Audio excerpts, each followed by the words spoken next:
धूल और पसीने से भरे उस झीले में शिकायतें सिर्फ कागज बनकर दफ्तरों में सड़ रही थीं। सड़कें गड्ढों में डूबी थीं, स्कूलों की थालियों में आधी खिचड़ी थी और नेताओं की हंसी में जनता की बेबसी का मजाक। सबको लगता था ये खेल हमेशा चलेगा, तब तक जब तक एक औरत ने चुप्पी को हथियार नहीं बना लिया। फटे कपड़ों में भीड़ में बैठी वही जिलाधिकारी थी जिसने महीनों तक हर सौदे, हर गाली, हर चोरी को अपनी सांसों में दर्ज किया। और फिर एक दोपहर उसने ओढ़नी हटाई, पहचान मेज पर पटकी और पूरा हॉल पत्थर की तरह जम गया। उस एक पल में सत्ता का घमंड टूट गया और सच ने पहली बार सांस ली। गर्मी से झुलसते उस झिल्ले की हवा में आज अजीब सा तनाव था। दोपहर की तेज धूप ने पंचायत भवन के जर्जर हॉल को तंदूर बना रखा था। छत पर लगे पुराने पंखे गर्म हवा ही घुमा रहे थे, जैसे हर घूमती पंखुड़ी के साथ भीतर का गुस्सा और बढ़ रहा हो। बाहर धूल उड़ाती सड़क पर बैलगाड़ियों और ट्रैक्टरों की कतार थी। भीतर नेता अपने सफेद खादी के कुर्तों और मोटी सोने की चेन में चमक रहे थे। पसीने की गंध और पुराने फर्नीचर की सीलन मिलीजुली बदबू पूरे हॉल में फैली थी, और फिर भी हर कोई ऐसे बैठा था जैसे यह सब उनके लिए सामान्य हो। इस भीड़ के बीच कोने में बैठी एक औरत बाकी सबसे अलग दिखती थी। फटे पुराने कपड़े, मिट्टी से सना चेहरा, बालों की उलझी लटें और आंखों में न थकने वाली स्थिरता। लोग उसे अनपढ़ गरीब समझकर अनदेखा कर रहे थे, पर कोई नहीं जानता था कि यही जिले की सबसे ताकतवर अफसर, जिला अधिकारी रूपा तिवारी है। महीनों से जो शिकायतें उसकी टेबल पर आकर दबाई जाती रहीं, आज वहीं उसे यहां ले आई थीं। रूपा ने इस मिशन की तैयारी हफ्तों पहले शुरू कर दी थी। हर मीटिंग, हर गुप्त फाइल उसकी याद में ताजा थी। गांवों से आई शिकायतों में, सड़क निर्माण में करोड़ों की हेराफेरी, स्कूलों के लिए भेजे गए फंड का गायब होना, पेंशन योजनाओं की लूट, हर दस्तावेज में एक ही पैटर्न झलकता था। दिलेर यादव और उसके साथी। झिल्ला पंचायत का मुखिया दिलेर अपनी पहुंच और गुंडागर्दी के लिए कुख्यात था। छोटे अफसरों से लेकर ठेकेदारों तक सबकी जेब में उसका हिस्सा जाता था। इस सच तक पहुंचने के लिए रूपा ने हफ्तों गुप्त योजना बनाई। उसने अपनी टीम में बस 2 भरोसेमंद अधिकारियों को शामिल किया, जिन्होंने रात दिन जुटकर फर्जी कागजात इकट्ठा किए, गुप्त रिकॉर्डिंग की और हर मीटिंग का समय तय किया। अपनी पहचान छुपाने के लिए रूपा ने महीनों तक गांव की औरतों का हाव भाव सीखा, कैसे बैठना, कैसे बोलना, कब चुप रहना। उसने अपने कपड़ों से लेकर बोली तक को ऐसा साधा कि कोई शक न करे। आज का दिन सबसे बड़ा इम्तिहान था। पंचायत भवन की दीवारों पर टंगे पीले पड़े सरकारी पोस्टरों को देखते हुए उसे अपने पिता की याद आई, जो इसी जिले में स्कूल मास्टर थे और हमेशा कहते थे, ईमानदारी का मतलब सिर्फ सच बोलना नहीं, सच को जीना है। वही वाक्य उसकी नसों में ताकत भर रहे थे। बाहर गर्म हवा के थपेड़े और भीतर नेताओं की धीमी हंसी, दोनों मिलकर माहौल को और भारी कर रहे थे। दिलेर यादव हॉल के बीचों बीच मुख्य कुर्सी पर बैठा अपनी मोटी तोंद पर हाथ फेरते हुए किसी पुराने किस्से पर जोर से हंसा। उसके दाहिने हाथ किशन यादव और बाएं हाथ दिनेश यादव गुप्त बातें कर रहे थे। कोई किसान राशन की कमी का जिक्र करता तो दिलेर आंखें तरेर कर चुप करा देता। रूपा का दिल तेज धड़क रहा था, लेकिन उसका चेहरा पूरी तरह निर्विकार। उसने अपने गले में लटके छोटे थैले को कसकर पकड़ा, जिसमें एक गुप्त रिकॉर्डर और पहचान पत्र छुपा था। हर हंसी, हर कानाफूसी उसके दिमाग में साफ दर्ज हो रही थी। वह जानती थी जरा सी चूक उसका भेद खोल सकती है।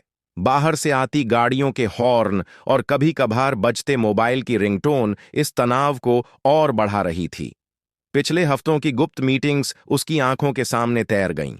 कैसे उसने तहसील के ईमानदार क्लर्क को रात के अंधेरे में बुलाकर कागजात दिखवाए थे। कैसे पुलिस के कुछ ईमानदार सिपाहियों ने अपनी जान जोखिम में डालकर ठेकेदारों की रिश्वतखोरी की तस्वीरें भेजीं। हर सबूत उसके बैग में सुरक्षित था, पर आज उसे और गहराई से देखना था। नेताओं की आंखों में वह लालच जो सरकारी पैसों को अपनी मिल्कियत समझता है। पसीने की बूंद उसकी कनपटियों पर बह रही थी, पर उसने उसे पोंछा नहीं। वह जानती थी असली लड़ाई अब शुरू होने वाली है। बाहर से आती गर्म हवा और भीतर फैलती राजनीतिक सड़ांत दोनों उसकी सांसों में घुल रही थीं। उसने चुपचाप गहरी सांस ली और अपने मन को मजबूत किया। आज अगर वह डरी तो महीनों की मेहनत और दर्जनों निर्दोष लोगों का विश्वास टूट जाएगा। उसने चारों तरफ नजर घुमाई। दीवार पर लगी ट्यूबलाइट के नीचे पुराने रिकॉर्ड्स की धूल भरी अलमारी थी, जिसकी दरारों से चूहे झांक रहे थे। सामने का पंखा छर्र छर्र की आवाज में घूम रहा था।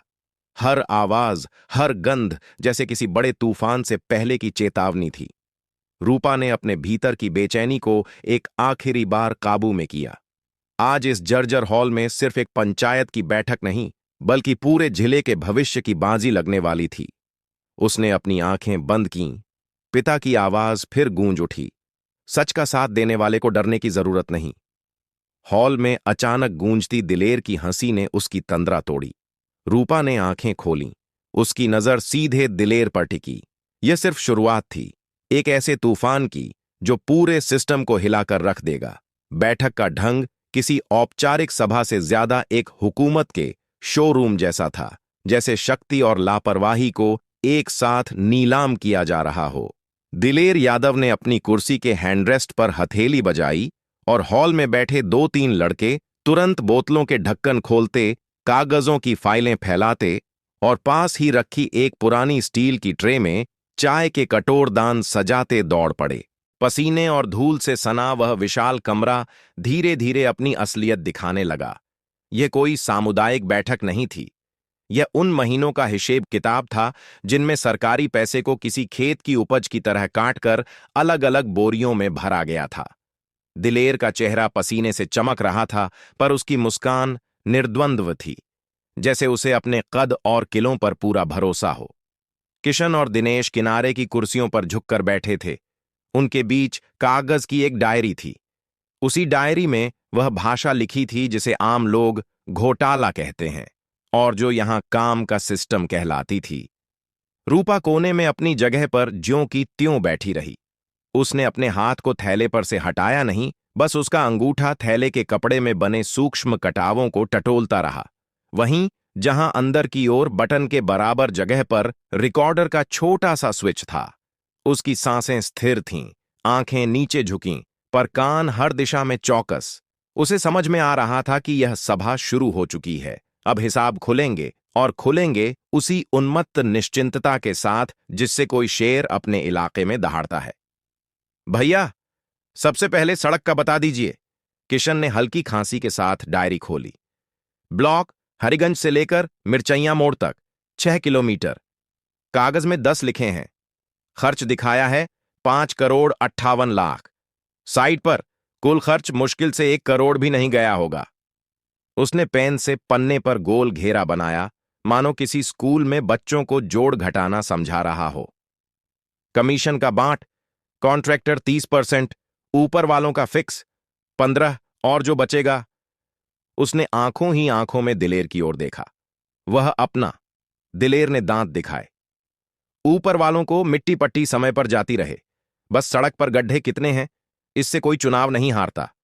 चुनाव गड्ढे नहीं, झंडे जिताते हैं। उसकी आवाज में एक प्रदर्शनकारी सहजता थी, जैसे इस तरह की बात कहना कोई अपराध नहीं, बल्कि एक परिपक्व रणनीति हो। रूपा ने बिना ऊपर देखे गहरी उत्तरी हुई सांस ली। हर शब्द उसके अंदर चुभता, फिर भी उसके चेहरे पर कोई रेखा नहीं बदली। उसके दिमाग में ब्लूप्रिंट खुलते गए। Hariganj Mirchaiya section, tender number, low grade bitumen की सप्लाई, बिलों पर फर्जी चेकलिस्ट। उसे याद आया कि पिछले महीने यही सड़क रीकारपेटिंग के नाम पर बंद रही थी और 2 दिन बाद उसी सड़क पर 4 ट्रैक्टर पलटे थे। तब एक बुजुर्ग की शिकायत उसके ऑफिस आई थी। बिटुमेन पानी में घुल जाता है बेटी। वह आवाज अब भी कान में गूंज रही थी। स्कूलों का? दिनेश ने अपनी घनी मूंछों पर अंगुली फेरते हुए पन्ना पलटा। मिड डे मील के लिए 3 सप्लायर बनाए हैं, पर असल में 2 ही हैं। तीसरा नाम सरकारी बिलों में चल रहा भूत। बच्चों को चावल के बदले टूटे हुए गेहूं की सप्लाई और दाल आधी। गैस सिलेंडर का खर्च बढ़ाकर दिखाया। स्कूलों के शौचालयों की मरम्मत के लिए अलग हेड से फंड, पर असल में दरवाजे वही, सिर्फ फोटो नया। वह मुस्कुराया, जैसे कोई चालाक खिलाड़ी अपनी जीत का पत्ता दिखा रहा हो। यहां नेट मार्जिन 35% साफ बचता है। किशन ने जोड़ते हुए कहा। जो प्रिंसिपल बोले सीधा ट्रांसफर बंद, जो चुप रहे अगले हफ्ते उनके स्कूल में निरीक्षण पढ़वा दीजिए। 2 तस्वीरें सोशल मीडिया पर घूमी, आदमी खुद लाइन में लगकर साइन कर देता है। रूपा ने नजर उठाए बिना पानी की बोतल से एक घूंट लिया। गले में पानी गया, पर अंदर कोई ठंडक नहीं उतरी। उसके सामने जैसे एक एक बच्चे का चेहरा उभर आया। स्कूल की कतार में खड़े, हाथ में थाली और थाली में आधी खिचड़ी। वह अपनी उंगलियों की पोरों से थैले की सिलाई पर फिसलती रही। रिकॉर्डर चल रहा था, मगर उसे आज आंखों का रिकॉर्ड चाहिए था। वह घमंडी निरपेक्षता जो अपराध को काम कहती है। दिलेर ने कुर्सी पर पंजे फैलाए। अब सबसे जरूरी, आवास योजना। नामों की लिस्ट तैयार है। जिनके पास पहले से पक्का मकान है उनके नाम ऊपर, गांव-गांव के असली गरीब नीचे, पर कागज पर सब बीपीएल ही हैं। सांसद निधि से कनेक्ट कर देंगे तो फाइल तेज चलती है। तहसील में, उसने सिर हल्का सा तिरछा किया, वहां राजस्व वाले जो हैं उनका हिस्सा पहले ही तय है। रजिस्टर में एंट्री के 20 साल बाद भी पहला किस्त मिल सकता है, अगर आदमी समझदार हो। हॉल में ठहाका उठा। ठहाके में थकान नहीं थी, वह तमीज थी जो तब बनती है जब गलत काम रोजमर्रा की आदत बन जाए। किशन ने डायरी के किनारे से स्टेपल पिन उखाड़ी और उसे मेज पर पटक दिया। टिक। जो आवाज आई उसमें विचित्र आत्मविश्वास था। ड्रेनेज का भी देख लीजिए, उसने कहा। 2 किलोमीटर नाली, खुदाई कागज पर पूरी, जमीन पर आधी। बारिश में पानी रहेगा तो अगले साल फिर बजट आएगा। ऐसे कामों से रेवेन्यू टिकाऊ बनता है। दिनेश ने मोबाइल मेज पर उल्टा रखा, मानो हर बार की तरह कुछ तयशुदा कॉल्स आने ही वाले हों। उधर थाना प्रभारी राजेश का संदेश आया था। सुरक्षा की चिंता उसे भी है। वह खिसियानी हंसी के साथ बोला, मतलब आपका नाम कहीं ना आए, उसके हिसाब से अगले माह चेकिंग ड्राइव दिखा देंगे। जो लोग सोशल मीडिया पर भौंकते हैं उन्हें हेलमेट प्रदूषण रिसीट में उलझा देंगे। 2 हफ्ते में चुप हो जाते हैं। रूपा ने पहली बार सिर थोड़ा सा उठाया और मोबाइल की उल्टी स्क्रीन पर पड़ी रोशनी को देखा। उस काली निष्प्राण सतह में उसे कई चेहरे एक साथ तैरते दिखे। एक बूढ़ा मजदूर, एक जवान विंडो क्लर्क, एक प्राथमिक विद्यालय की अध्यापिका, और उन सब के ऊपर एक अदृश्य डोरी जो इस हॉल से बंधी है, जहां लोग मुस्कुराते हुए तय कर रहे हैं कि किसकी थाली में कितना कम पहुंचेगा। उसने अपनी नजर फिर से नीचे कर ली। उसके गले में पिता की कही बात फिर उठी। सत्य सिर्फ दस्तावेज नहीं, साक्षी भी मांगता है। दिलेर अब खुले अंदाज में बोल रहा था। ऊपर तक पहुंच बनाने का एक ही तरीका है, समय पर माल। एमएलए साहब को दिखाने के लिए अगले हफ्ते सामुदायिक हाल में बड़ा कार्यक्रम, बैनर लगेंगे, फोटो आएगा। और वह रुका, मुस्कुराया। वो जो पिछली बार सड़क पर फावड़ा चलाते हुए फोटो थी ना, वही स्टाइल। लोगों को लगता है काम हो रहा है, और काम दिखाने वाले को हाथ नहीं लगाते। किशन ने फुसफुसाकर पूछा, उधर जो नई डीएम आई हैं, रूपा तिवारी, काफी टाइट चल रही हैं, सुन रहे हैं। पिछली जांच, उसने शब्द चबाए, थोड़ी दूर तक पहुंची थी। हमें क्या लाइन लेनी चाहिए? दिलेर ने आहिस्ता से हाथ उठाकर हवा को चीरते हुए कहा, लाइन वही है जो सालों से है। डीएम की कुर्सी बदलती है, सिस्टम की कुर्सी नहीं। अगर जोर हो तो ऊपर से फोन आता है, और अगर फोन थोड़ी देर से आए तो नीचे से धूल उठती है। तहसील, थाना, ब्लॉक, 3 जगह से फाइलें रुकती हैं। जो अफसर दौड़ना चाहता है उसे दौड़ने दीजिए। जूते वहीं घिसते हैं जो भागते हैं। उसने खिल्ली उड़ाने वाले ढंग से हंसकर जोड़ा, और वैसे भी यहां कौन इतना मूर्ख है जो पंचायत भवन के हॉल में आकर। वह वाक्य अधूरा छोड़कर फिर मुस्कुराया, मानो किस्मत की नाव उसकी जेब से बंधी हो। दिनेश ने डायरी के अगले पन्ने पर अंगुली रखी। एमएलए का हिस्सा किस्त पहले, दिलेर ने कहा। इस बार हम कोई चूक नहीं करेंगे। पिछली दफा जो समाचार हुआ था उससे साहब नाराज हुए थे। किशन, तुम शाम तक शहर जाओ और वहीं पुराना लैंग्वेज पूजा की दक्षिणा में देना। कल सुबह का फोटो हो जाएगा। दिनेश ने बीच में टोक दिया, और ठेकेदारों से मिलना है। जो नया आया है मनप्रीत, उसको नियम समझा देना। अंडर रेट में एलेक पकड़ के, बाद में वेरिएशन से समायोजन। क्वालिटी कंट्रोल वाले जो साहब हैं, उनके लड़के की एडमिशन को लेकर बात चल रही थी। वो रास्ता भी खुल जाएगा। रूपा ने सिर एक बार और नीचे किया। उसने अपने दिमाग में तेजी से तिथियाओं, नाम और रकम जमानी शुरू की। हर शब्द के साथ उसने खुद को तटस्थ बनाए रखा। उसके भीतर जो आक्रोश था वह कोई चीख नहीं बन सका। वह एक ठंडी, नियंत्रित धारा था जो उसके फैसले को और कठोर कर रहा था। उसने याद किया कि कल रात उसने एक क्लर्क की आंखों में थरथराहट देखी थी जब उसने फुसफुसाकर कहा था, मैडम, अगर कभी मामला बिगड़ा ना तो मेरा नाम मत आने देना, बच्चे हैं। वह चेहरा फिर से सामने आ खड़ा हुआ। हॉल के दरवाजे के पास से एक युवक ने सिर भीतर झांका और धीमे से बोला, भैया, बाहर मीडिया वाला कोई लड़का घूम रहा है, कैमरा बैग है। बोला, मीटिंग की फोटो चाहिए। दिलेर के माथे पर कोई रेखा नहीं आई। कौन? नाम? कहां? स्टिंग नहीं है, बस सामान्य कवरेज। किशन ने एकदम से उठकर झिड़का, भाड़ में जाने दो। मीडिया को जो दिखाना होता है हम खुद बुलाते हैं। अभी जो अंदर हो रहा है वह जनता के लिए नहीं, जनता के नाम पर हो रहा है। हंसियों की एक परत फिर हॉल में फैल गई। बाहर से आती हवा अब भी गर्म थी, पर अब उसमें धूल के साथ एक अजीब सी निश्चिंतता मिल गई थी, जैसे अपराध को पसीने से कोई एलर्जी ही न हो। दिनेश ने एक पन्ना अलग से खोला। उस पर टेबल की तरह कॉलम बने थे। योजना का नाम, स्वीकृत राशि, खर्च दिखाया, वास्तविक खर्च और बांट। उसने तेजी से उंगलियां चलाईं।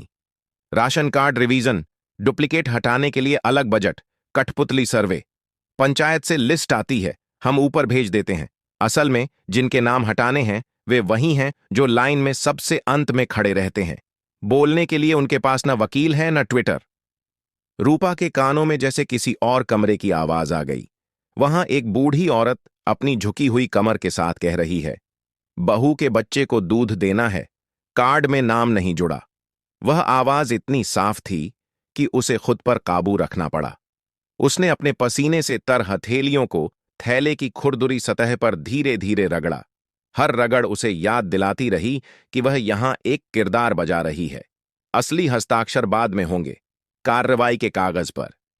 और पुलिस? किशन ने सहजता से पूछा, जैसे मौसम की बात कर रहा हो। दिनेश ने मोबाइल सीधा किया। इंस्पेक्टर राजेश का कहवा है, शांति व्यवस्था। उसका मतलब है कि सड़क पर सवाल न रहें। जो दो चार बच्चे ज्यादा बोलते हैं उनको एक रात थाने बुलाकर काउंसलिंग कर दिया जाए। अगले दिन उनके बाप खुद हाथ जोड़कर कहेंगे, बेटा गलती कर गया। दिलेर ने इस बार जरा धीमे पर और ठोस लहजे में कहा, राजेश को मत भूलना। उसका 2-3 पुराना हिसाब है, एक क्रशर से और एक बालू घाट से। उसको कमीशन के साथ कवर भी देना। अगर कभी जांच फांच हो तो वह हमारी शील्ड है। और अगर कभी ऊपर से सवाल आए तो वही फाइल आगे करके कह देना, हम तो कानून के हिसाब से चल रहे थे। हॉल के एक कोने में पड़ी टूटी घड़ी टिक टिक करती रही, जैसे वक्त भी इस पूरे खाते किताब में अपनी छोटी सी हिस्सेदारी लिखना चाहता हो।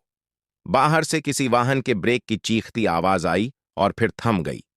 दरवाजे की जाली से आती रोशनी में धूल के कण तैरते रहे, उन कणों जैसा ही हल्का, पर हर चीज पर जमता हुआ यह भ्रष्टाचार यहां सामान्य था। रूपा ने धीमे से आंखें उठाईं। उसे लगा किशन उसके कोने की तरफ पलटकर देख रहा है, जिज्ञासा से नहीं, संदेह से। पर अगले ही पल किशन ने फिर डायरी पर झुककर लिखना शुरू कर दिया। उसने राहत की कोई सांस नहीं ली। उसने सीखा था, अंडरकवर में राहत नहीं लेनी होती, बस अगले पल की तैयारी करनी होती है। दिनेश ने अपने पन्ने पर एक छोटा सा गोला बनाकर उसे उंगली से ठकठकाया। एमएलए का फोन आने वाला है। इस बार वो चाह रहे हैं कि ब्लॉक की अग्रवाल कॉलोनी में जो पार्क है उसका इनग्राउंड बनवाना दिखा दें। फोटो में बुजुर्ग, बच्चे, रोटरी क्लब सब आएंगे। कागज में 50 लाख, जमीन पर 20। उत्तम, दिलेर ने कहा। और जो नया युवा कल्याण वाला फंड आया है, किसी एनजीओ के नाम से निकालो। अपना ही आदमी एनजीओ में रहेगा। खर्च दिखेगा। Sports for oil. बाहर मैदान में 4 प्लास्टिक की कुर्सियां और 2 जंग खाए डीजेड शॉटपुट। उससे ज्यादा की जरूरत पब्लिक डिस्कोर्स में नहीं होती। हॉल में एकाएक शोर घटा। किसी ने एग्जॉस्ट फैन का स्विच दबाकर छोड़ दिया। एक बार बुझक, फिर खड़खड़, और फिर वह फैन भी कमरे की गर्म हवा में समा गया।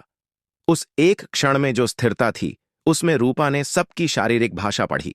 दिलेर का पीछे को ढंसना, किशन का पेन घुमाना, दिनेश का मोबाइल पर अंगूठा डुलाना। यह वे लोग थे जो समझते थे कि शासन एक व्यापारी तालिका है और जनता उसका टेंडर। रूपा के भीतर कुछ और कठोर हुआ, पर उसकी बाहरी देह और भी सरल दिखी। झुकी पीठ, घुटनों पर रखे हाथ, सिर पर ओढ़नी का किनारा।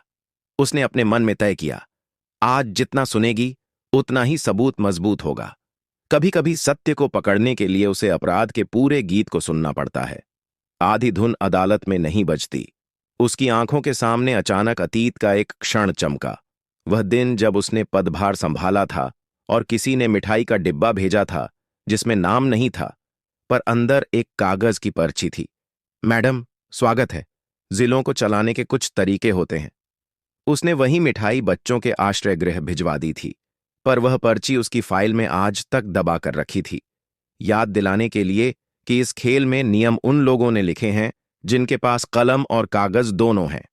आज उसी खेल के अंतिम नियम वह यहां सुन रही थी। चलो, दिलेर ने दोनों हथेलियां चटकाते हुए कहा, अब नाम पढ़ो। कौन कौन किसके जरिए आया है, किसका रिकमेंडेशन और कौन दिया है। उसने हंसते हुए दिया शब्द पर जोर दिया, मानो दान और दलाली एक ही उपासना के दो नाम हो। किशन ने एक कागज निकाला। उसमें गरीबी रेखा के नीचे रहने वालों की सूची की फोटोकॉपी होने का दिखावा था, जबकि असल में वह उन लोगों की सूची थी जिनके नामों के आगे टिक लगा था। सही मायने में टिक उन जेबों पर थे जहां से वसूली होनी थी। किशन पढ़ता गया, नाम, पिता का नाम, मोहल्ला और फिर छोटे छोटे प्रतीक। गोल मतलब तय, त्रिकोण मतलब बात चल रही है, क्रॉस मतलब इस बार नहीं। हर नाम के साथ एक कहानी दबा दी गई। किसी के घर का टूटा छप्पर, किसी की खाट पर बिछी बोरी, किसी की बेटी की किताबें, सब पर एक ही ब्रशफट, ये सब बाद में। अभी जो काम है वही पहले। दिनेश ने गला खंखारा, भैया, अंतिम। उसने मोबाइल की स्क्रीन पर उंगली घुमाई। कल रात वाली कॉल रिकॉर्डिंग, कॉन्ट्रैक्टर जगमोहन की। उसने बोला है, अगर इस बार रेट बढ़े नहीं तो मैं मटेरियल बदल दूंगा। मैंने कहा, बदल दो, फर्क नहीं पड़ता, योजना का नाम बदल जाएगा। वह हंस पड़ा, बोला, आप लोग कमाल लोग हैं। इस बार हंसी नहीं, एक सन्नाटा फैला। वह सन्नाटा जो शक्ति के अपने ऊपर भरोसे से आता है। कमरे में बैठे सभी को मालूम था कि वे खेल के निर्विवाद विजेता हैं, और विजेताओं को खबरों, अफवाहों, जांचों से डर नहीं लगता। उन्हें सिर्फ एक चीज से डर लगता है, जब कोई उनकी भाषा समझने लगे और उसके खिलाफ उसी भाषा में लिखना शुरू कर दे। रूपा ने धीरे से गर्दन उठाई और हॉल के बीच बैठे उस आदमी को एक पल के लिए देखा जो अपनी तोंद पर हाथ फिराकर मुस्कुरा रहा था। उसने अपनी नजर फिर झुका ली। उसने अपनी सांस भीतर रोकी, 1, 2, 3 और भीतर ही भीतर बोली, समाप्त। अब जो बचा है वह अदालत कहेगी। उसने अपने दाहिने अंगूठे से थैले के भीतर के छोटे स्विच को महसूस किया। रिकॉर्डिंग का लाल बिंदु अब भी जल रहा था। उसने कल्पना की कि कैसे यह आवाजें कल ठंडी फाइलों के बीच शांत बैठी होंगी, धारा, उपधारा और अभियोग के अनुच्छेदों के साथ। बाहर अचानक एक तेज हॉर्न की लंबी आवाज आई, जैसे कोई बस मोड़ पर फंस गई हो। उस आवाज ने कमरे की शांति को एक पल के लिए तोड़ा और फिर सब कुछ पहले जैसा हो गया। किशन ने डायरी बंद की, दिनेश ने मोबाइल जेब में डाला और दिलेर ने कुर्सी पर झुककर अपने पैरों को आगे फैलाया। ठीक है, उसने कहा, आज का निपट गया। अगली बैठक में राशन दुकानदारों की पोस्टिंग देखेंगे, जहां से हर महीने की गाड़ी बनती है। और हां, किसी को कोई ऐतराज हो तो अभी बोल लो, बाद में शिकायत बंद कमरे में नहीं सुनी जाएगी। किसी ने कुछ नहीं कहा। सबके चेहरे पर वह संतोष था जो किसी लंबी जोड़ घटाने की क्लास के बाद शिक्षक के चेहरा पर आता है। आज सब मैच बैठ गया। रूपा ने पहली बार अपने पैरों की उंगलियां हल्के से हिलाईं। उसे महसूस हुआ कि उसके भीतर उठता आक्रोश अब किसी ज्वार की तरह उफान ले रहा है, पर उस ज्वार का किनारा बेतरतीब नहीं था। वह सीधे, सटीक और दस्तावेजों का बना था। उसने खुद को याद दिलाया, यह अभी अंत नहीं, यह सिर्फ खुला बाजार देखने का आखिरी दौर था। अब इस बाजार की दुकानें बंद होंगी, सीज, नोटिस, जब्ती और चार्ट शीट के ताले से। हॉल के बाहर से किसी ने दरवाजा 2 उंगलियों से खटखटाया। हल्की, संकोची, किनारे पर फिसलती हुई दस्तक। दिलेर ने आंखों से इशारा किया। देखो। एक लड़का बाहर गया, लौटा और धीमे से बोला, पंचायत के रजिस्टर पर एक दो साइन छूट गए हैं। छपवा दो, दिलेर ने लापरवाही से कहा। बाद में साइन हो जाएंगे। कागज पहले चलते हैं, लोग बाद में। ये वाक्य रूपा के सीने में जैसे कील बनकर धंस गया। उसने सिर नहीं उठाया, पर उसने उस वाक्य को भीतर उतार लिया। इसी लाइन को वह कल कोर्ट में पढ़वाएगी, उसी शांत लहजे में, ताकि सभागार में बैठे हर श्रोता को समझ आए कि यहां लोग नहीं, कागज को प्राथमिकता दी गई, और कागज भी वे जिन पर स्याही नहीं, लालच टपका हुआ है। दिलेर ने हथेलियां रगड़ी। चलो, समेटो।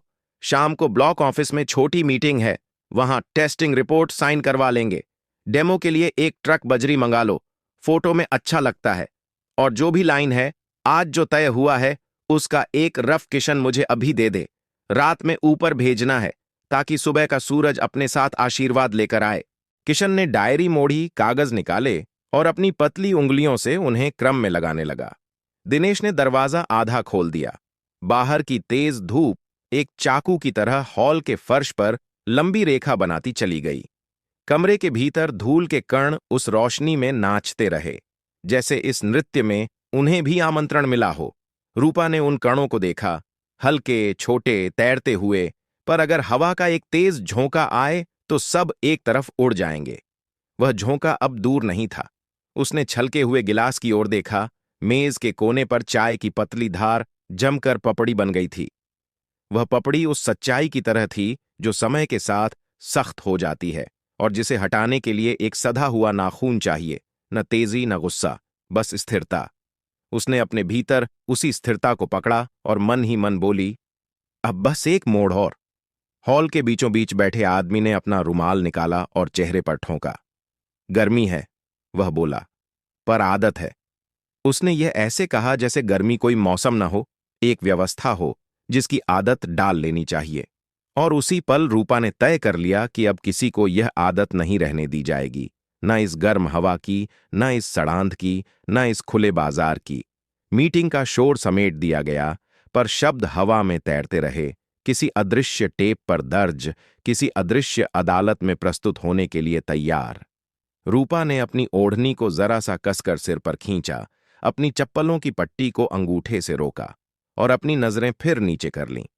अभी उसका काम खत्म नहीं हुआ। अभी उसे इस चुप्पी में थोड़ी देर और बैठना था, ताकि बाहर जब दरवाजा खुले और लोग अपने अपने ठिकानों की ओर निकलें, तो वह भी उस भीड़ में एक धुलकन की तरह निकल जाए, अगले मोड़ तक। उसने अपने भीतर उठती एक आखिरी जांच सूची दोहराई। सड़क, हरिगंज मिर्चैयां, शिक्षा, मिड डे मील 3 सप्लायर, आवास, बीपीएल सूची में ऊपर के नाम, पुलिस, निरीक्षण ड्राइव, राजस्व, तहसील कनेक्शन, राजनीतिक, कार्यक्रम banner photo, NGO, sports for all, media, नियंत्रित कवरेज और सबसे ऊपर, कागज पहले चलते हैं, लोग बाद में। ये वाक्य उसके भीतर हथौड़े की तरह बजा, साफ, भारी, निर्णायक। बाहर एक सायरन कहीं दूर बजा और फिर थम गया। दिलेर ने कुर्सी से उठकर दोनों हाथों को पीछे की ओर फैला दिया, कंधे छटके, और उसने हंसते हुए कहा, चलो भैया, अगली बार मिलते हैं, और हां, अगली बार ठंडा चला देना, अफसर भी तो आदमी ही होते हैं। हंसी फिर गूंजी। रूपा ने बिना ऊपर देखे अपने थैले की गांठ थोड़ी कस ली और धीरे धीरे उठ खड़ी हुई। वहीं झुकी कमर, वहीं धीमी चाल, वहीं अदृश्य होना। पर उसके भीतर जो शब्द लिखे जा चुके थे, वे अब मिटने वाले नहीं थे। खुले बाजार का हिशेब अब बंद रजिस्टर में नहीं, खुली अदालत में होगा, और वहीं से शुरू होगी वह हवा जो धुलकणों को एक तरफ उड़ा देगी। गर्मी अब रात की ओर झुकती जा रही थी, लेकिन पंचायत भवन के आसपास की हवा में तपिश कम नहीं हुई थी। सूरज डूब चुका था, पर धूल में लिपटी सड़कों से उठती गर्म हवा और झींगुरों की तीखी आवाज मिलकर माहौल को और भारी बना रही थी। गांव के बाहर खेतों में झिलमिलाते बिजली के तार दूर से चमक रहे थे। इस अंधेरे में कहीं कहीं गाड़ियों की हेडलाइटें अचानक चमककर बुझ जातीं, जैसे किसी अनजान खतरे का इशारा कर रही हों। रूपा ने धीरे से गहरी सांस ली। उसकी आंखें अब भी झुकी हुई थीं, पर कान हर तरफ चौकस। उसने मीटिंग के बाद नेताओं की हर फुसफुसाहट को सुना, हर कदम की आहट को महसूस किया। उसका रिकॉर्डर अब भी चालू था। थैले के अंदर लाल बिंदु मंद रोशनी में चमक रहा था। बैठक खत्म होने के बाद दिलेर यादव और उसके खास आदमी बाहर निकल चुके थे, लेकिन असली खेल अब शुरू हो रहा था। वह खेल जो बंद दरवाजों के पीछे और भी गहरा और भी खतरनाक था। किशन और दिनेश बाहर खड़े कुछ कॉन्ट्रैक्टरों से बात कर रहे थे। हवा में बीड़ी और पसीने की मिलीजुली गंध तैर रही थी। ऊपर तक मैनेज करना जरूरी है, दिनेश की आवाज आई, नहीं तो अगले टेंडर में दिक्कत होगी। किसी ने धीरे से जवाब दिया, एमएलए साहब से तो बात हो गई है, बस डीएम वाली फाइल अटक सकती है। रूपा ने यह सुनकर सिर और झुका लिया। उसका दिल तेजी से धड़क रहा था। उसका नाम डीएम रूपा तिवारी उन्हें चिंता दे रहा था। उसे मालूम था कि यही वह बिंदु है जहां से खतरा और गहरा होगा। अगर एक बार शक की चिंगारी उठी तो उसकी जान तक जा सकती है। पंचायत भवन के पीछे एक संकरी गली थी। वहां कुछ गाड़ियां खड़ी थीं, काली जीपें, एक लाल रंग की पुरानी बोलेरो और कुछ मोटरसाइकिलें। हेडलाइट्स बंद थीं, पर अंदर बैठे लोग मोबाइल की हल्की रोशनी में फाइलें पलट रहे थे। उनकी फुसफुसाहटें हवा में तैरतीं, फिर अचानक थम जातीं। रूपा ने अपनी ओढ़नी को थोड़ा और खींच लिया। उसे महसूस हुआ कि किसी की नजर उस पर है। उसने आंखें ऊपर नहीं उठाईं, पर पैरों में हल्की सिहरन दौड़ गई। उसके आसपास की दीवारें जैसे अचानक करीब आ गई हों। बाहर गर्म हवा के साथ एक अजीब सा सन्नाटा फैल गया था। उसी समय दिलेर यादव की आवाज दूर से गूंजी, सब साफ सुथरा रखना, ऊपर तक रिपोर्ट नहीं जानी चाहिए, और हां, पुलिस इंस्पेक्टर राजेश से दोबारा बात कर लो। किशन ने दबे स्वर में कहा। राजेश तैयार है, बोला है, अगर डीएम ज्यादा सवाल पूछे तो हम खुद दिखा देंगे कि सब नियम के हिसाब से हुआ है। तहसील के अफसर? दिलेर की भारी आवाज आई। उनका हिस्सा तय है, दिनेश ने कहा। आज रात ही हिसाब भेज देंगे, अगले हफ्ते तक सब सेट हो जाएगा। एमएलए साहब का नाम किसी पेपर में नहीं आना चाहिए, बस इतना ध्यान रहे। रूपा का दिल एक पल को रुक गया। फोन कॉल्स की गूंज, पैसों के आंकड़े, सब उसके दिमाग में साफ उतर रहे थे। यह भ्रष्टाचार सिर्फ पंचायत भवन तक नहीं, पूरे जिले के तंत्र में फैला था। राजस्व विभाग से लेकर पुलिस तक हर जगह इस जाल की पकड़ थी। अचानक उसके पास से एक परछाई गुजरी, एक ठेकेदार जिसकी आंखों में जिज्ञासा थी। उसने रूपा को एक पल के लिए देखा, जैसे पहचानने की कोशिश कर रहा हो। रूपा ने सांस रोक ली, अपनी नजरें और नीची कर लीं। आदमी थोड़ा झुका, फिर बिना कुछ कहे आगे बढ़ गया। लेकिन उस क्षण में जो तनाव था, उसने उसके दिल की धड़कन को और तेज कर दिया। गली के कोने पर खड़ी बोलेरो के पास किशन ने अपना फोन कान पर लगाया। उसकी आवाज हवा में साफ सुनाई दी। हां, नंबर वही है, 5 लाख का ट्रांसफर कल सुबह तक कर देना, ऊपर तक पहुंचना है, देरी नहीं चलेगी। फोन की दूसरी तरफ से कोई जवाब नहीं आया, लेकिन किशन के चेहरे की शांति ने बता दिया कि संदेश साफ था।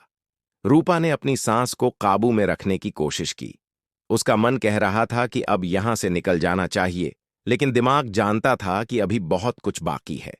हर नाम, हर रकम, हर योजना सबूत के रूप में चाहिए। बाहर से अचानक पुलिस सायरन की हल्की आवाज आई, लेकिन वह पास आने की बजाय दूर चली गई। उस आवाज ने पूरे माहौल को और बेचैन कर दिया। गली में खड़े लोग एक पल के लिए रुके, फिर अपनी फुसफुसाहटों में लौट आए। एक ठेकेदार ने धीमे से कहा, कल सुबह ही डीएम ऑफिस में फाइल डालनी है, लेकिन राजेश का कहना है कि अगर वह औरत खुद जांच करने आई तो मामला बिगड़ सकता है। किशन ने हंसते हुए जवाब दिया, अरे भाई, ऊपर तक लाइन लगी है, कौन आएगा देखने? और फिर ऐसे अफसर आते हैं और चले जाते हैं, बस थोड़ा टाइम पास है। रूपा के भीतर गुस्सा उबलने लगा, लेकिन उसने अपने चेहरे पर कोई बदलाव नहीं आने दिया। वह जानती थी कि यही उनका अहंकार है, सिस्टम के ऊपर खुद को मानने का नशा। गली के दूसरे छोर से दिलेर की आवाज फिर सुनाई दी, एमएलए तक सब क्लियर है, लेकिन याद रखना, पुलिस को ज्यादा हवा नहीं लगनी चाहिए। किसी भी कीमत पर मीडिया को खबर नहीं जानी चाहिए। अगर किसी को शक भी हुआ तो पहले पता लगना चाहिए कि कौन बोल रहा है। उसके शब्दों में एक खतरनाक संकेत था। यह सिर्फ भ्रष्टाचार नहीं था, यह धमकी भी थी। रूपा ने अपने बैग को कसकर पकड़ा। उसे महसूस हुआ कि रात और गहरी हो रही है और खतरा भी। वह जानती थी कि अगर किसी ने एक पल को भी उसकी तरफ ध्यान दिया तो उसका मिशन खत्म हो सकता है। बाहर दूर से गाड़ियों के हॉर्न सुनाई दे रहे थे, पर इस गली में समय जैसे ठहर गया था। फोन कॉल्स की फुसफुसाहट, पैसों की चर्चा और डर की अदृश्य दीवार सब एक साथ घिर आए थे। रूपा ने मन ही मन सोचा, बस थोड़ा और, हर नाम, हर आंकड़ा याद रखना है। कल जब सच सामने आएगा तो ये सब आवाजें सबूत बनेंगी।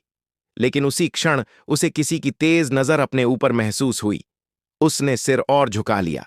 गली के कोने पर खड़ा एक युवक उसे गौर से देख रहा था। उसकी आंखों में शक की हल्की चमक थी। रूपा ने खुद को शांत रखा, जैसे कुछ भी असामान्य न हो। युवक कुछ पल उसे देखता रहा, फिर अचानक हंसकर मुड़ा और अपनी जीप की ओर चल पड़ा। रूपा ने राहत की सांस नहीं ली।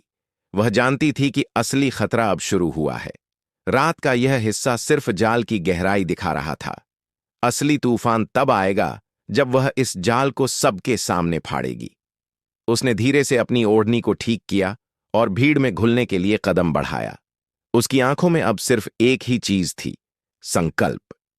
चाहे जान का खतरा हो, वह इस सड़े हुए सिस्टम को उजागर करके ही रहेगी। रात की गर्मी अब सुबह की उमस में बदलने लगी थी। पंचायत भवन के विशाल हॉल में ट्यूबलाइट की सफेद रोशनी अब भी झिलमिला रही थी। बाहर आसमान हल्का नीला हो चला था, लेकिन भीतर का माहौल और भी भारी। नेताओं की चर्चा, रिश्वत के सौदे और देर रात की थकान ने कमरे में पसीने और धूल की परत बिछा दी थी। दिलेर यादव अपनी मुख्य कुर्सी पर फैलकर बैठा था, जैसे पूरी दुनिया उसके इशारे पर चलती हो। किशन और दिनेश उसके दोनों ओर झुके हुए थे, हाथ में डायरी और मोबाइल अब भी पकड़े। रूपा अब तक भीड़ का हिस्सा बनकर सब सुनती रही थी। नीची नजर, झुकी पीठ और ओढ़नी का किनारा चेहरे पर कसकर खींचा हुआ, लेकिन अंदर उसके धैर्य का बांध अब टूटने के करीब था। रात भर की बातें, हर नाम, हर रकम, हर फुसफुसाहट अब उसकी नसों में बारूद की तरह भर चुकी थी। उसने अपने थैले में छुपे पहचान पत्र पर उंगलियां कस लीं।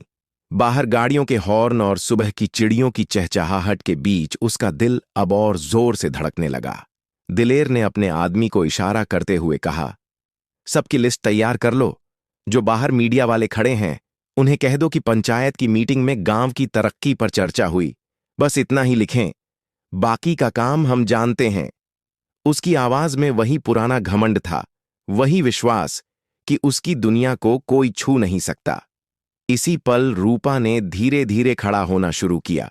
उसके उठने की आहट पर पहले किसी ने ध्यान नहीं दिया, लेकिन जब उसने अपने थैले से एक मोटा फाइल कवर निकाला और सीधे बीचों बीच रखे मेज की ओर बढ़ी, तो पास बैठा किशन चौंक कर सीधा हो गया। क्या चाहिए तुझे? दिलेर ने माथे पर बल डालते हुए पूछा। उसकी आवाज में पहली बार हल्की बेचैनी थी। रूपा ने बिना जल्दबाजी के ओढ़नी सिर से हटाई। उसके चेहरे पर वही दृढ़ता थी जो किसी शांत तूफान के आने से पहले का संकेत होती है। उसने थैले से अपना आधिकारिक पहचान पत्र निकाला, उंगलियों के बीच सीधा पकड़ा और मेज पर रख दिया। कार्ड के चमकते नीले लैमिनेशन पर जिला प्रशासन की मोहर साफ दिखाई दी। एक पल के लिए पूरा हॉल जम गया। ट्यूबलाइट की झिलमिलाहट और पुराने पंखे की चरमराहट के अलावा कोई आवाज नहीं थी। दिलेर की आंखों में रंग उतर गया। उसकी तोंद पर रखा हाथ धीरे धीरे नीचे सरक गया। किशन और दिनेश की गर्दनें जैसे अचानक पत्थर हो गईं। रूपा की आवाज शांत थी, पर उसमें ऐसी ठंडक थी जिसने हर शब्द को चाकू की धार जैसा बना दिया। रूपा की आवाज शांत थी, पर उसमें ऐसी ठंडक थी जिसने हर शब्द को चाकू की धार जैसा बना दिया। मेरा नाम रूपा तिवारी है, जिला अधिकारी। पिछले 3 महीनों से आपके घोटालों की हर परत देख रही हूं। जो बातें आपने इस हॉल में कहीं, जो रकम आपने बांटी, जो योजनाएं आपने लूटी, सब रिकॉर्ड हो चुका है। किसी ने कुर्सी खिसकाने की कोशिश की, लेकिन उसकी चरमराहट भी इस सन्नाटे में डर की गूंज बन गई। दिलेर ने हकलाते हुए कहा, ये मजाक है क्या? कौन भेजा तुम्हें? कौन? रूपा ने उसकी ओर सीधी नजर डाली। मजाक आपने जनता के साथ किया है। कागज पहले चलता है, लोग बाद में। याद है ये लाइन? यही आपके खिलाफ सबसे बड़ा सबूत बनेगी। किशन के हाथ से डायरी गिर पड़ी। दिनेश ने मोबाइल जेब में डालने की कोशिश की, लेकिन उसकी उंगलियां कांप रही थीं। रूपा ने मेज पर फाइलें फैला दी।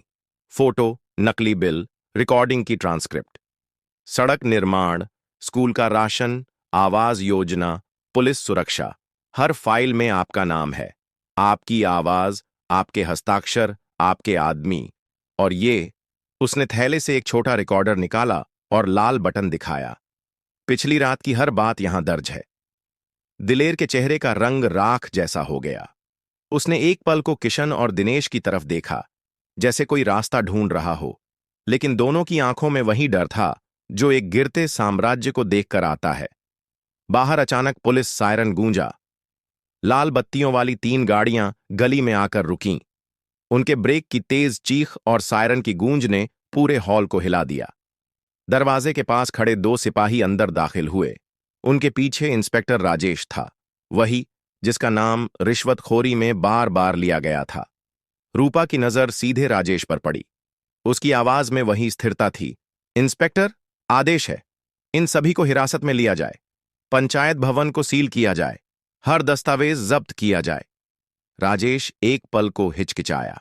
उसकी आंखों में डर और गणना का मिश्रण था, लेकिन रूपा की ठंडी अडिग नजर ने उसे मजबूर कर दिया। उसने अपने सिपाहियों को इशारा किया, सबको घेरो, किसी को बाहर मत जाने दो। हॉल में भगदड़ मच गई। कुर्सियां गिरने की आवाज, फाइलों का फटना, नेताओं की घबराई हुई सांसें, हर आवाज डर से भरी थी। किशन ने भागने की कोशिश की, लेकिन 2 सिपाहियों ने उसे वहीं पकड़ लिया। दिनेश दीवार से टिक कर खड़ा रह गया, उसका चेहरा सफेद पड़ गया था। दिलेर ने आखिरी कोशिश की। वह अपनी कुर्सी से उठकर चिल्लाया, तू हमें धमका रही है, हमें ऊपर तक पहुंच है, तुझे पता नहीं हम कौन हैं? रूपा ने बिना आवाज ऊंची के जवाब दिया, यही तो फर्क है दिलेर यादव, आपको लगता है ताकत पहुंच से आती है, मुझे पता है ताकत सच से आती है। उसने सिपाहियों की ओर इशारा किया, हिरासत में लो। दिलेर की आवाज टूट गई, तू तू जानती नहीं, ये लड़ाई तुझे भारी पड़ेगी, ऊपर तक लोग हैं हमारे। रूपा ने शांत स्वर में कहा, ऊपर तक लोग हैं मेरे भी, कानून और जनता। गांव के लोग, जो बाहर से हल्की खिड़कियों से झांक रहे थे, अब धीरे धीरे दरवाजे की तरफ बढ़ने लगे। किसी ने फुसफुसाया, डीएम मैडम हैं, उन्होंने इन्हें पकड़ लिया। एक औरत ने बच्चों को खींचते हुए कहा, सच में? इतने बड़े लोग? भीतर अब सिर्फ हथकड़ियों की खनक और नेताओं की दबती सिसकियां गूंज रही थीं। पंखों की चरमराहट अब भी जारी थी, लेकिन उसकी आवाज अब राहत जैसी लग रही थी। रूपा ने अपना रिकॉर्डर बंद किया, फाइलें समेटीं और दरवाजे की ओर बढ़ी। उसकी चाल में न गुस्सा था न जल्दबाजी, बस एक ठंडी निश्चितता। बाहर की भीड़ 2 कदम पीछे हट गई, जैसे किसी अदृश्य शक्ति का रास्ता बना रही हो। गली में खड़ी पुलिस गाड़ियों की लाल बत्तियां अब पूरी तरह जल रही थीं। उनकी चमक गांव की दीवारों पर परछाइयां उकेर रही थी। किसानों, मजदूरों और बच्चों के चेहरे उन लाल रोशनी में चमक रहे थे, कुछ हैरान, कुछ खुश, कुछ राहत में। रूपा ने आसमान की ओर देखा। सुबह की पहली किरणें अब नीले रंग को सुनहरे में बदल रही थीं। उसने गहरी सांस ली। महीनों की योजना, हर छुपी बात, हर खतरे का पल अब इस एक क्षण में आकर ठहर गया था। अंदर से दिलेर की टूटी हुई आवाज गूंजी, ये खत्म नहीं हुआ। रूपा ने बिना मुड़े कहा, आपके लिए हां, बाकी के लिए ये शुरुआत है। भोर की पहली सुनहरी किरणें झिले की धूल भरी गलियों पर पड़ रही थीं, लेकिन पंचायत भवन के बाहर का दृश्य किसी जागे हुए सपने जैसा लग रहा था। लाल बत्तियों वाली पुलिस गाड़ियों की चमक मिट्टी में भाप बनाती थी, और दूर तक खड़े लोगों की भीड़ हर मिनट बढ़ती जा रही थी। खेतों से लौटते किसान, चाय की दुकानों से उठते नौजवान और स्कूल के रास्ते पर निकलते बच्चे सब अपनी गति रोककर पंचायत भवन की ओर खींचे चले आ रहे थे। भीड़ में फुसफुसाहट की एक गूंज थी, डीएम मैडम ने खुद पकड़ लिया दिलेर यादव को रंगे हाथ। कोई उत्सुकता से मोबाइल निकाल रहा था, कोई अपने पड़ोसी से बार बार पूछ रहा था कि आखिर अंदर क्या हुआ। हवा में तनाव और उम्मीद दोनों घुली हुई थीं। भीतर हॉल अब गिरफ्तारी की हलचल से भर चुका था। हथकड़ियों की ठंडी खनक हर गूंज को काट रही थी। दिलेर यादव, जो रात तक अपने साम्राज्य का राजा था, अब 2 सिपाहियों के बीच जकड़ा खड़ा था। उसके माथे से पसीने की मोटी धार बह रही थी, और आंखों में वह घबराहट थी जो पहली बार किसी शक्ति भ्रम को टूटते देखती है। किशन और दिनेश के चेहरे भी वही कहानी कह रहे थे। कभी विश्वास न करने वाला आत्मविश्वास अब डर और शर्म में बदल चुका था। इंस्पेक्टर राजेश, जो कुछ घंटे पहले तक उनका साथी था, अब आदेशों का पालन कर रहा था। उसकी आंखें नीचे झुकी थीं, चेहरे पर मिश्रित भाव थे, डर, पछतावा और शायद कहीं गहराई में राहत कि सच्चाई सामने आ रही है। रूपा तिवारी ने सबकी ओर एक बार देखा। उसकी आंखों में न कोई जीत का उन्माद था, न गुस्से की लकीर। बस वह ठंडी दृढ़ता थी जो न्याय के पूरा होने पर आती है। उसने धीरे से कहा, सारे दस्तावेज सील करो, हर फाइल, हर बिल, हर रिकॉर्ड। कोई कागज यहां से बाहर नहीं जाना चाहिए। सिपाही तुरंत हर ओर फैल गए। पुराने अलमारियों की दराजें बंद की गईं, मुहरों की आवाज हॉल में गूंजने लगी। दीवारों पर टंगे नक्शे, फाइलों की मोटी गड्डियां, सब अब कानून के कब्जे में थे। बाहर भीड़ बढ़ती जा रही थी। चाय की दुकानों पर बहस छिड़ चुकी थी। सुना है डीएम खुद भेष बदलकर आई थीं। दिलेर यादव का राज खत्म हो गया। अब शायद सड़कें सच में बनेंगी। किसानों के चेहरों पर एक अजीब सी चमक थी। बूढ़े रामकिशन ने अपने पड़ोसी से कहा, अब हमारी शिकायतें दबाई नहीं जाएंगी। जिनके पेट में सरकार का पैसा था, सब बाहर निकलेगा। बच्चों की आंखों में जिज्ञासा थी। वे हथकड़ियों में जकड़े नेताओं को देखकर आपस में धीमे स्वर में बातें कर रहे थे। किसी ने कहा, ये लोग तो हमेशा बड़े बड़े भाषण देते थे, अब पुलिस ले जा रही है। भीड़ में खड़ी एक बुजुर्ग औरत ने अपने पोते का हाथ थामते हुए कहा, बेटा, यही होती है असली सरकार, जो चुपचाप देखती नहीं, आवाज उठाती है। थोड़ी ही देर में मीडिया की गाड़ियां भी पहुंच गईं। कैमरों की फ्लैश, रिकॉर्डिंग के लिए उठे माइक और सवालों की बारिश। रिपोर्टर चिल्लाते हुए बोले, जिले की डीएम रूपा तिवारी ने रात भर की गुप्त कार्रवाई में करोड़ों के घोटाले का भंडाफोड़ किया। उनकी आवाजें दूर दूर तक गूंजने लगीं। दिलेर यादव को पुलिस वैन की ओर ले जाया जा रहा था। उसने एक बार पलटकर भीड़ को देखा। उसकी आंखों में अब भी अहंकार की मरी हुई लौ थी। उसने धीमे स्वर में कहा, यह सब राजनीति है, यह खत्म नहीं होगा। लेकिन उसकी आवाज सायरन की गूंज में खो गई। रूपा बाहर आईं। भीड़ में अचानक सन्नाटा छा गया। हर आंखें उसकी ओर उठीं। उसने बस इतना कहा, सिस्टम तब तक मजबूत है जब तक आप चुप नहीं हैं। आज की कार्रवाई किसी एक व्यक्ति की जीत नहीं, आप सबकी है। उसकी आवाज शांत थी, पर हर शब्द भीड़ के दिल में उतर गया। लोगों में अचानक तालियों की गड़गड़ाहट गूंज उठी। किसानों ने एक दूसरे की पीठ थपथपाई। नौजवानों ने मोबाइल से लाइव वीडियो बनाया। बच्चों ने उत्साहित होकर हाथ हिलाए। उस तालियों में सिर्फ खुशी नहीं, राहत थी। एक भरोसा कि न्याय अब सिर्फ किताबों तक सीमित नहीं है। पंचायत भवन से बाहर निकलते समय रूपा ने आसमान की ओर देखा। धूप अब तेज हो रही थी, लेकिन उसके मन में एक ठंडक थी। यह ठंडक जीत की नहीं, जिम्मेदारी की थी। वह जानती थी कि यह सिर्फ शुरुआत है। असली लड़ाई तो अदालत में, जांच में और आने वाले महीनों में होगी। पुलिस गाड़ियां एक एक कर चल पड़ीं। भीड़ सड़क के किनारों पर खड़ी रही, आंखों में वही उम्मीद लिए जो बरसों से दबा दी गई थी। खेतों में काम करने वाले मजदूरों ने एक दूसरे को खबर सुनाई, डीएम ने सच में कर दिखाया, अब कुछ बदलेगा। गांव के बच्चे रास्ते में खेलते खेलते कहते, अब स्कूल में खिचड़ी पूरी मिलेगी। उनकी हंसी में एक सच्ची आजादी की झलक थी। रूपा ने अपनी सरकारी गाड़ी की खिड़की से बाहर देखा। हवा अब भी गर्म थी, लेकिन उसमें आज एक नई खुशबू थी, साफ आसमान और जागती उम्मीद की। उसने मन ही मन खुद से कहा, यह तो पहला कदम है, अब असली काम शुरू होगा, जड़ तक जाकर इस सड़ांत को खत्म करना।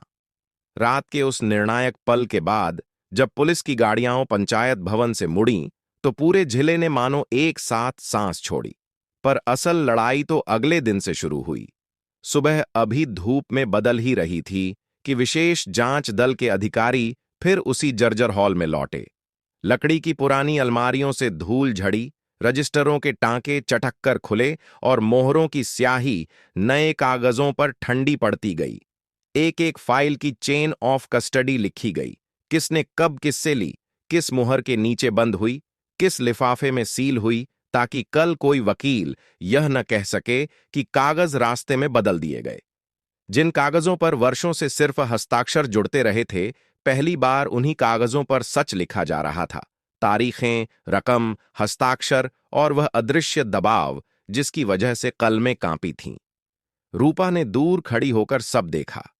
उसने किसी पर चिल्लाया नहीं, कोई भाषण नहीं दिया। बस हर दस्तावेज पर उसकी निगाह टिकती, जैसे वह कागज नहीं, लोगों के जीवन देख रही हो। टूटी सड़क पर पलटी ट्रॉली, आधी खिचड़ी से खाली पेट सोया बच्चा और छप्पर टपकने पर रैनकोट से रात काटती बूढ़ी दादी। छापे उस दिन घरों तक पहुंचे। तहसील के एक पुराने क्लर्क के कमरे से छोटे छोटे डायरी पन्ने मिले, आधे पेंसिल, आधे नीली स्याही में, किनारे पर छोटे छोटे निशान और अक्षरों के साथ ए ड्रेनेज 2.5, बी मिड डे 1.7, सी आवास 11 और नीचे एक गोल घेरा ऊपर जो किसी नाम से बड़ा और किसी पद से ऊंचा था। पुलिस जब दिलेर के घर पहुंची तो लोहे के संदूक के झरोकों से बंद नोटों की बांसी गंध आई।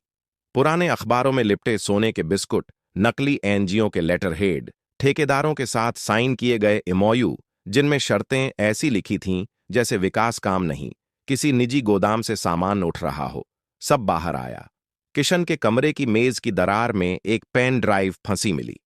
उसमें टेंडर के ड्राइंग टेस्टिंग रिपोर्ट की स्कैन कॉपी और उसी रिपोर्ट का दूसरा रूप, वह जो ऊपर के लिए बनता था, साफ साफ दिखा। अदालत का पहला दिन किसी मेले जैसा था। जिला स्तरीय अदालत की सीढ़ियों पर भीड़ की कतारें, भीतर कोर्टरूम में लकड़ी की लंबी बेंचें, दीवारों पर टंगी घड़ी की टिक टिक और पंखे का घुटा हुआ शोर। बाहर धूप में खड़े किसान आपस में धीमे बोलते, मैडम खुद आएंगी क्या?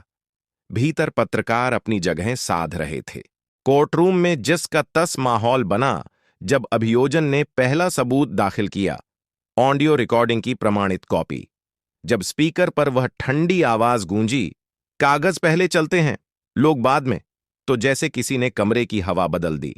यह एक वाक्य नहीं, एक व्यवस्था की घोषणा थी जो अब अभियोग की धार बन चुकी थी। बचाव पक्ष ने रिकॉर्डिंग की वैधता पर सवाल उठाया, चेन ऑफ कस्टडी, उपकरण का मॉडल, समय टिक, सब पर जिरह के दौरान जब तकनीकी अधिकारी ने एक एक उत्तर शांत लहजे में दिया, किस दिन किस मिनट किस कार्ड से फाइल निकली, किस सील के साथ जमा हुई, तो बचाव पक्ष की मेज पर रखी फाइलें चुपचाप भारी हो गईं। गवाहियां शुरू हुईं। मिड डे मील की रसोई से आई कमला ने कहा कि दाल अक्सर आधी आती थी, पर कागज पर प्रोटीन रिच लिखा होता था। ठेके पर काम करने वाले सबसे छोटे मजदूर रवीश ने बताया कि कैसे हाई मास्ट लाइट के पोल बिना फाउंडेशन के खड़े कर दिए गए, पहली आंधी में झूलते और बाद में मेंटेनेंस के बजट से फिर बिल निकलता। तहसील के ईमानदार क्लर्क ने गवाही दी कि किन नामों पर फर्जी एनओसी बनवाई गईं। उसकी आंखें बोलते बोलते भर आईं। उसने आखिर में बस इतना कहा, मुझे नहीं पता कब डर आदत बन गया। कोर्टरूम में बैठे लोगों की गर्दनें अनायास झुक गईं। डर जब आदत बनता है तो समाज अपनी रीढ़ खो देता है। दिलेर हर तारीख पर मौजूद रहा। पहले दिन उसकी आंखों में घमंड की पपड़ी थी, 5वें दिन बेचैनी की झिल्ली और तीसरे महीने तक आते आते बस एक खाली सी थकान। एक सुनवाई में जब अभियोजक ने एनजीओ स्पोर्ट्स फॉर ओनल की बही खाता पेश की और पूछा कि इसी तारीख को कबड्डी किट के नाम पर बिल बना, उसी दिन उसी एनजीओ ने क्लब में वार्षिक उत्सव का भुगतान कैसे कर दिया, तो दिलेर के माथे की नस फड़की। उसने पानी मांगा, पर पानी की लहर भी उसकी सूखी आवाज में नहीं लौटी। किशन ने एक दिन कहा कि डायरी उसकी नहीं है, कलम उसकी है, लेकिन शब्द नहीं। इस एक वाक्य पर कोर्टरूम में धीमी हंसी उठी। जज ने डांट दी, यह अदालत है, चौपाल नहीं। महीनों तक रूपा हर तारीख पर बेंच के पीछे दीवार के पास खड़ी रहती। वह अदालत में पक्षकार नहीं थी, पर साक्ष्य की संरक्षक थी। उसकी मौजूदगी किसी तीर की तरह नहीं, किसी दीपक की तरह थी, जो लौ ज्यादा लहराता नहीं, पर कमरे का अंधेरा धीरे धीरे हटा देता है। कुछ तारीखों पर उसके दफ्तर में धमकी भरे कॉल आते, धीमी आवाज, कटे हुए वाक्य, नंबर जो 5 मिनट बाद बंद हो जाते। एक शाम वह अपनी सरकारी गाड़ी में बैठी तो पीछे दूर एक काली बाइक चली। ड्राइवर ने शीशे में देखा, वह आगे निकली। बाइक मुड़ गई। वह कुछ नहीं बोली। दफ्तर लौटकर उसने सिर्फ 2 काम किए, डेली डायरी में प्रविष्टि और एसपी को ईमेल में संक्षिप्त रिपोर्ट। डर को शब्द दे दो तो वह आधा हो जाता है, रिकॉर्ड में दर्ज कर दो तो वह नियमों की चक्की में पिसने लगता है। 6वें महीने में अदालत ने धारा दर धारा मोतियों की माला पिरोई। षड्यंत्र, आपराधिक विश्वासघात, लोक सेवक के लिए निर्धारित निष्पक्षता का उल्लंघन और भ्रष्ट आचरण की रोकथाम के उपबंध। बचाव पक्ष ने कहा कि यह सब राजनीतिक रंजिश है।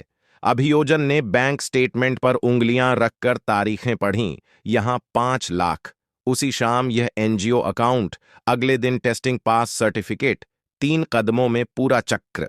जज ने शांत स्वर में कहा, तथ्यों का अपना धर्म होता है, उन्हें ईश्वर की तरह प्रमाण की जरूरत नहीं, पर दरबार में वे गवाही के बिना आते भी नहीं। यह वाक्य फाइलों से निकलकर लोगों के दिलों में उतर गया। फैसले की सुबह अदालती गलियारे पहले से ज्यादा भरे थे। किसान अपनी पगड़ियां कसकर आए, छात्र अपने होठों पर दबी मुस्कानों के साथ, स्कूल की अध्यापिकाएं अपनी साड़ियों की पिन दुरुस्त करती हुईं। हर कोई अपने तरीके से गवाह था। जज जब कुर्सी पर बैठे तो घड़ी की सुई जैसे एक क्षण के लिए रुक गई। फिर आवाज आई, अदालत यह पाती है, और शब्द ईंटों की तरह बैठते गए। 7-7 साल की सजा, भारी आर्थिक दंड, अचल संपत्तियों का अधिग्रहण, सेवा से बर्खास्तगी, और जो संपत्ति जब्त हुई उसका उपयोग सार्वजनिक कार्यों में प्राथमिकता से। आखिर में जज ने देखा और धीरे से कहा, भ्रष्टाचार कानून का नहीं, विश्वास का अपराध है। कानून उसे दंड देता है, समाज उसे दर्पण दिखाता है। कोर्ट रूम में न कोई ताली बजी, न नारे लगे, सिर्फ एक लंबी धीमी सामूहिक सांस, जैसे किसी ने अंदर जमा धुएं की परत खिड़की खोलकर बाहर कर दी हो। फैसले के बाद असली मरम्मत शुरू हुई, कागजों की नहीं, प्रणालियों की। जिले में ई टेंडरिंग के बिना एक भी खरीद नहीं, ये पहला आदेश निकला। सभी पंचायतों में सोशल ऑडिट दिवस तय हुए। महीने में एक दिन हॉल खुला रहेगा, हर बिल दीवार पर चस्पा होगा, और लोग पूछ सकेंगे कि यहां 5 बोरी सीमेंट क्यों लिखी है जबकि काम 4 दिन चला। राशन दुकानों के बाहर डिजिटल तख्ती लगी, आज आया कितना, भंटा कितना, बचा कितना, और उसके नीचे चौथाई ईंट भर जगह छोड़ दी गई जहां किसी भी नागरिक की उंगली से लिखा जा सके, आज कम मिला, ताकि अगले दिन निरीक्षक जरूरी सवाल लेकर पहुंचे। स्कूलों में मिड डे मील की सप्लाई 3 सप्लायर से एक समेकित गुणवत्ता जांच की सार्वजनिक रिपोर्ट के साथ, और आंगनवाड़ी के बाहर स्टील का नया बर्तन, जिसकी चमक में बच्चों की आंखें अपने भविष्य की शक्ल देख सकें। सड़कें, जो कागज पर 10 किलोमीटर और जमीन पर 6 होती थीं, अब किलोमीटर वार जियो टैग हुईं। हरिगंज से मिर्चैया मोड़ तक जहां ट्रैक्टर पलटे थे, वहां पहली बार सही बेस कोर्स बिछा। रोलर की धड़कन गांव के सीने में उतरती तो धूल नहीं उठती, ध्वनि उठती। एक ऐसी ध्वनि जो कहती, यह रास्ता कागज पर नहीं, धरती पर बना है। एक शाम रूपा उसी सड़क पर धीमे धीमे चली। बगल के खेत में गेहूं की बालियां झूम रही थीं, और दूर मंदिर की घंटी बज रही थी। उसने रुककर सड़क को देखा। डामर की काली चमक में उसे अपने पिता का चेहरा दिखा, कक्षा में खड़े, बच्चों को बताते हुए, 2 और 2 4 होते हैं, झूठ बोलकर 5 नहीं बनाए जा सकते। वह मुस्कुरा दी, क्योंकि सड़क भी जोड़ की भाषा समझती है। इस पूरे समय में राजनीति ने पीछा नहीं छोड़ा। फाइलों पर तत्काल लिखे नोट्स आए, मैडम, ज्यादा शोर हो रहा है, थोड़ा धीमे चलिए। एक सीनियर अधिकारी ने फोन पर कहा, आप सही हैं, पर व्यवस्था धीरे बदलती है। उसने बदले में सिर्फ एक रिपोर्ट भेजी, व्यवस्था धीरे नहीं, संकल्प धीरे होता है। और नीचे लिखा, कृपया निर्देश दें, धीमी गति किस धारा में अनिवार्य है। जवाब नहीं आया, पर दबाव भी आधा हो गया। कभी कभी तंज पर तर्क रख देना ही पर्याप्त होता है। लोग बदलने लगे। क्लर्क ने इस्तीफा नहीं दिया, उसने ट्रांसफर मांगा नहीं, उसने बस अपनी मेज पर एक छोटी सी तख्ती रख दी, अधूरा कागज वापस जाएगा। राशन डीलर, जिसने पहले वजन की सुई को धक्का दिया था, अब सुई पर अपनी उंगली की जगह बच्चों की हंसी देखता, क्योंकि 2 बार नोटिस लगने के बाद गांव के चौपाल पर उसका नाम पढ़ा गया था। शर्म कभी कभी सबसे बड़ा सुधारक होती है। पुलिस थाने में एक ब्लैक बोर्ड लगा, इस सप्ताह दर्ज हुए प्रकरण, नीचे नंबर नहीं, शीर्षक भी, ताकि लोग जानें कि कानून बंद कमरे में नहीं, खुले शब्दों में सांस लेता है। 1 साल बीतते बीतते पंचायत भवन बदल चुका था। जहां कभी फाइलों की गंध और पसीने की घुटन थी, वहां अब खुली खिड़कियां थीं और दीवारों पर बड़े अक्षरों में लिखा था, लोग पहले चलेंगे, कागज बाद में। ये वाक्य किसी नारे की तरह नहीं, किसी पश्चाताप की तरह लगा, जैसे कमरे ने अपने अतीत से स्वयं माफी मांगी हो। उसी सुबह रूपा सीढ़ियों पर खड़ी थी। हवा में हल्की ठंडक थी। पिछली रात बूंदाबांदी हुई थी और आंगन में कीचड़ नहीं, नमी का हल्का सा रेशमी फैलाव था। वह नीचे उतरी तो वही बुजुर्ग महिला जिसने सबसे पहले शिकायत की थी, धीमे कदमों से आई, उसका हाथ थामा और बोली, अब मेरे पोते की किताबें पूरी हैं। बहू ने कहा कि खिचड़ी में दाल की खुशबू फिर से आने लगी है। रूपा ने उसके हाथ पर अपना दूसरा हाथ रख दिया। शब्द नहीं थे, पर धन्यवाद था, क्योंकि न्याय अदालत में नहीं, लोगों की रसोई में पूरी तरह सिद्ध होता है। उस शाम रूपा अपने दफ्तर में देर तक रुकी। टेबल पर फाइलें थीं, किनारे पर एक छोटा सा पौधा जो उसने ज्वाइनिंग के दिन रखा था। पहले महीनों में वह पीला पड़ा था, फिर पानी की नियमितता से हरा हो गया। उसने दीवार पर टंगी फ्रेम की तरफ देखा। न कोई पदक, न कोई प्रमाण पत्र, बस एक पुराने अखबार की कटिंग जिसमें उसकी कोई तस्वीर नहीं थी। हेडलाइन थी, सोशल ऑडिट में जनता की वापसी। उसने लैंप बंद किया, खिड़की खोली और रात की हवा को कमरे में आने दिया।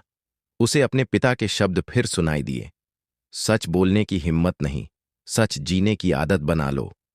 उसने दराज से एक खाली पन्ना निकाला और लिखा, कल ब्लॉक शिक्षा अधिकारी, रसोई गैस की आपूर्ति, आंगनवाड़ी की मरम्मत, बालिका विद्यालय के शौचालय, स्थिति।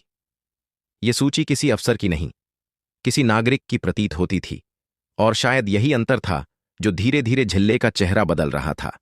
कभी कभी रात को उसके फोन पर फिर धमकी आ जाती, अब उतनी तीखी नहीं, पर अभी भी बचे हुए तंतु अपनी आखिरी फड़फड़ाहट दिखाते। वह उन कॉल्स को रिकॉर्ड करके ईमेल कर देती, कानून की कतार में लगा देती, जैसे कोई खिड़की पर आवेदन रख जाए, यह भी देख लीजिए। डर की ध्वनि जब प्रक्रिया में दर्ज हो जाती है तो वह कानूनी धूल बनकर फाइलों की रीढ़ में कहीं समा जाती है और फिर सुबह सफाई में झाड़ दी जाती है। एक दिन जिला विद्यालय में सभा हुई। बच्चे मंच पर कविताएं पढ़ रहे थे। ईमानदारी सबसे न्यारी, ये पंक्ति शायद किसी किताब में मोटे अक्षरों में थी, पर आज उन शब्दों में बच्चों की आवाज का नमक घुला था। प्रिंसिपल ने कहा, पहली बार बिल का पैसा समय पर आया, पहली बार मरम्मत तय समय पर हुई। रूपा मंच के किनारे खड़ी थी। तालियां उसके लिए थीं, पर उसने तालियां बच्चों के लिए मान लीं। उसने मुस्कुराकर झुककर अभिवादन किया और चुपचाप नीचे उतर आई, क्योंकि न्याय का सर्वश्रेष्ठ दृश्य मंच नहीं, वर्ग कक्ष के डेस्क होते हैं जिन पर बच्चे अपना नाम साफ लिखते हैं। शाम को हरिगंज मिर्चैयां सड़क पर एक ट्रक धीमे धीमे चला। ड्राइवर ने खिड़की से हाथ बाहर निकाला, हवा को पकड़ा और कहा, अब झटके नहीं आते। किसी राहगीर ने हंसकर जवाब दिया, झटके नीचे नहीं, ऊपर आ रहे हैं। दोनों हंसे, एक हल्की राहत भरी हंसी। इस हंसी में न जीत का शोर था, न बदले की कड़वाहट, बस यह अनुभूति थी कि चीजें अपनी जगह पर लौट रही हैं। रात के आखिरी पहर रूपा दफ्तर से निकली। आकाश साफ था, तारे नुकीली पिनों जैसे चमक रहे थे। उसने अपने ड्राइवर से कहा, धीरे चलो, जैसे वह इस रात को थोड़ा और जीना चाहती हो। शहर की बत्ती पंक्ति दूर तक गई और फिर एक मोड़ पर गायब हो गई। उसने खिड़की से बाहर देखा, सामने वही पंचायत भवन, अब रोशनी में नहाया। खिड़की पर पर्दे नहीं, कांच पारदर्शी, अंदर चौकीदार टॉर्च की गोल रोशनी से सूची पढ़ रहा था। वह मुस्कुराई। उसे समझ आया कि पारदर्शिता कोई नारा नहीं, एक खिड़की है जो खुली रहती है। और कहीं भीतर, बहुत भीतर, उसे अपने पिता की हंसी सुनाई दी, न तेज न धीमी, बस उतनी कि वह अपने दिल से कह सके, अब ठीक है। उसने आसमान की तरफ देखा। होंठों पर लगभग अनसुना सा वाक्य आया, यह समाप्ति नहीं, आदत की शुरुआत है। और गाड़ी शहर की शांत नई सड़क पर बिना झटके आगे बढ़ गई।